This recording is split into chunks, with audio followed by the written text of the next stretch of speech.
County. This is Brett Sanders, Anderson County Vice Chairman, Council, District 4. I'm going to recap May the 18th council meeting. It was a short meeting, a little less than 30 minutes, so this is going to be short as well, I promise. One of the first things on today's agenda was we had the introduction of the new library director, Miss Annie Sutton. She's been with the Anderson County Library System for over 15 years. She is committed to the community. She's creative, innovative, and we're lucky and glad to have her on board. So if you go by the Anderson County Library, stop in and say hello. Ordinance third readings tonight, we only had one. It was previously Project Greenlight, which we now know is Old Dominion Freight Lines. They're doing a 50,000 square foot logistics warehouse, $8.65 million investment, 27 full-time jobs with benefits. The previous taxes on the property were $25,000 last year. Estimated taxes for 2022 is $84,000, and it's going to be a $4.4 million impact for Anderson County over the next 30 years, with an average pay of $28 per hour. Second reading, we adopted our budget. Second reading. I'm chairman of the Finance Committee as well. Right now, we have a budget that is balanced. We have a budget that has zero tax increase. We also have a budget with our two-month reserve, which helps the county to maintain its excellent bond rating. Everything has went fairly smooth on the budget this year. We know that we're looking to have the final reading and the budget adopted by June the 1st. I think we're on schedule and target to do so. We will be having another Finance Committee meeting. There was a couple of things, not really issues, but some things that we needed more information on that was emailed actually today to me and to our fellow committee members on the committee. And we will be having hopefully the last Finance Committee meeting coming up very soon, and we can get this budget adopted. We also had second reading on ordinance to amend section 38-353B, or D, and it was regarding private roads, which we discussed the last time, and I'll hit over just a few of the highlights.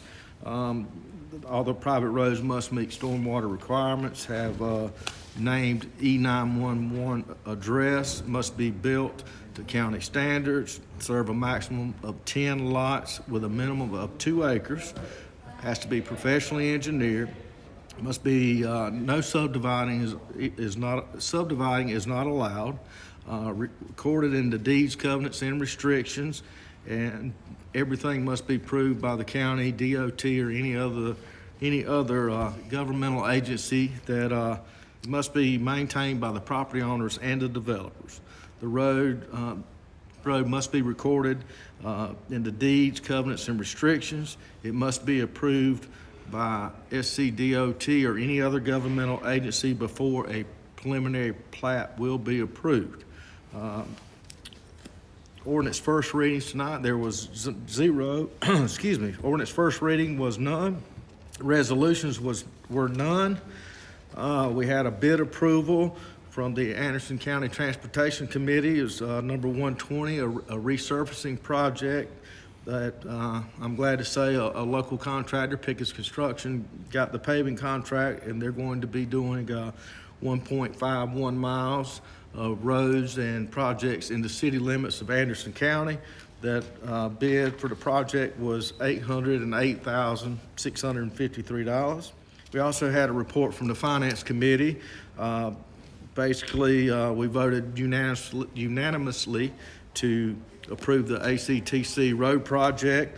We also approved to move the budget forward second reading, and we also had some budget transfers that were primarily housekeeping, some insurance things, and some insurance issues. We also approved some budget transfers from certain departments, basically to balance out, to subsidize, or to fund increases in insurance premiums, and basically just day-to-day operational stuff that was overlooked, or not really overlooked, but exceeded our estimates, and that was came unanimously. And finally, from the Finance Committee, we had the coronavirus state and local fiscal recovery funds. We were informed that the county is eligible to receive $40 million. It came before our Finance Committee. We actually approved the county to vote, or the council to vote on accepting those funds. During the next Finance Committee meeting, we're hoping to have the strings that are attached with it. It's not like we just got $40 million and we can spend it at will on random things. It will have guidelines and restrictions, and hopefully it will be able to help subsidize or support some of the departments that were hit stronger during the coronavirus. And hopefully there'll be some other things in there that we can get done to make Anderson County a better place. So I appreciate everyone listening. Again, it's May the 22nd through the 28th is Boater Safety Week in the month of May. So as you're out on the water, enjoying the water, having a few cocktails, please remember to be safe, wear a life vest, life jackets, keep an eye out for the kids and the other boaters and jet skiers out there, and just have a good time. Thanks, guys.